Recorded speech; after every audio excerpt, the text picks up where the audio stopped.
ಬಿಜೆಪಿಯಿಂದ ಉಚ್ಚಾಟಿತಗೊಂಡಿರುವಂತಹ ಶಾಸಕ ಬಸನಗೌಡ ಪಾಟೀಲ್ ಯತ್ನಾಳ್ ಇದೀಗ ಒಂದು ರೀತಿಯಲ್ಲಿ ಒಬ್ಬರೇ ಒಂಟಿಯಾಗಿ ರಾಜ್ಯ ಒಂದು ಪ್ರವಾಸಕ್ಕೆ ಮುಂದಾಗ್ತಾ ಇದ್ದಾರೆ.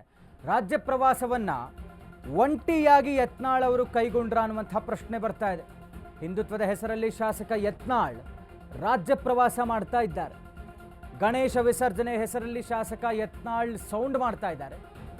ಈಗಾಗಲೇ ಹಲವು ಜಿಲ್ಲೆಗಳಿಗೆ ಭೇಟಿ ನೀಡಿರುವಂತಹ ಬಸನಗೌಡ ಪಾಟೀಲ್ ಯತ್ನಾಳ್ ಶಾಸಕ ಯತ್ನಾಳ್ ಹೋದ ಕಡೆಯಲ್ಲೆಲ್ಲ ಡಿಮ್ಯಾಂಡ್ ಜಾಸ್ತಿ ಆಗ್ತಾ ಇದೆ. ಎಲ್ಲ ಜಿಲ್ಲೆಗಳಲ್ಲೂ ಕೂಡ ಯತ್ನಾಳ್ ಭಾಷಣಕ್ಕೆ ಜನವೋ ಜನ ಸೇರ್ತಾ ಇದ್ದಾರೆ. ಯತ್ನಾಳ್ ಜನ ಬೆಂಬಲಕ್ಕೆ ಬಿಜೆಪಿ ನಾಯಕರು ಒಂದು ರೀತಿಯಲ್ಲಿ ಬೆಚ್ಚು ಬಿದ್ದುಬಿಟ್ಟಿದ್ದಾರೆ. ಇವು ಹಿಂದುತ್ವದ ಹೆಸರಲ್ಲಿ ಈಗಾಗಲೇ ಒಬ್ಬಂಟಿಯಾಗಿ ರಾಜ್ಯ ಪ್ರವಾಸಕ್ಕೆ ಮುಂದಾಗ್ತಾ ಇದ್ದಾರೆ. ಇದರಿಂದ ಏನಾದರೂ ಪ್ಲ್ಯಾನ್ ಮಾಡ್ಕೊಂಡಿದ್ದಾರೆ ಯತ್ನಾಳ್ ಅನ್ನುವಂಥ ಚರ್ಚೆ ಆಗ್ತಾ ಇದೆ. ಜೊತೆಗೆ ಅವ್ರಿಗೆ ಸಿಗ್ತಾ ಇರುವಂಥ ಜನಬೆಂಬಲ ನೋಡಿಬಿಟ್ಟು ಸ್ವಲ್ಪ ಬಿಜೆಪಿ ನಾಯಕರಿಗೆ ಒಂದು ರೀತಿಯಲ್ಲಿ ಕಸಿವಿಸಿ ಆದಂಥ ಎಲ್ಲ ಲಕ್ಷಣಗಳು ಕಾಣಿಸ್ತಾ ಇದೆ. ಯಾಕೆಂತ ಹೇಳಿದ್ರೆ ಇತ್ತೀಚಿನ ಎಲ್ಲ ಗಣೇಶೋತ್ಸವಗಳನ್ನು ಗಮನಿಸೋದಾದರೆ ಗಣೇಶೋತ್ಸವದ ಹೆಸರಿನಲ್ಲೇ ರಾಜ್ಯ ಪ್ರವಾಸವನ್ನು ಕೈಗೊಳ್ತಾ ಇದ್ದಾರೆ ಯತ್ನಾಳ್ ಅವರು. ಎಲ್ಲ ಕಡೆಗೂ ಕೂಡ ಭೇಟಿ ಕೊಡ್ತಾ ಇದ್ದಾರೆ. ಅದು ತೊಂದರೆ ಆದಾಗಂತೂ ಮೊದಲು ನಿಂತಿದ್ದಾರೆ. ಅದರ ಹೊರತು ಕೂಡ ಗಣೇಶೋತ್ಸವಗಳಲ್ಲಿ ಭಾಗಿಯಾಗುವಂಥದ್ದು. ಜೊತೆಗೆ ಅವರ ಭಾಷಣಕ್ಕೂ ಬಹಳಷ್ಟು ಡಿಮ್ಯಾಂಡ್ ಹೆಚ್ಚಾಗ್ಬಿಟ್ಟಿದೆ. ಭಾಷಣ ಬೇಕೇ ಬೇಕು ಅಂತ, ಮತ್ತು ಆ ಭಾಷಣಕ್ಕೆ ಸಾವಿರಾರು ಜನ ಸೇರ್ತಾ ಇರುವಂಥದ್ದು.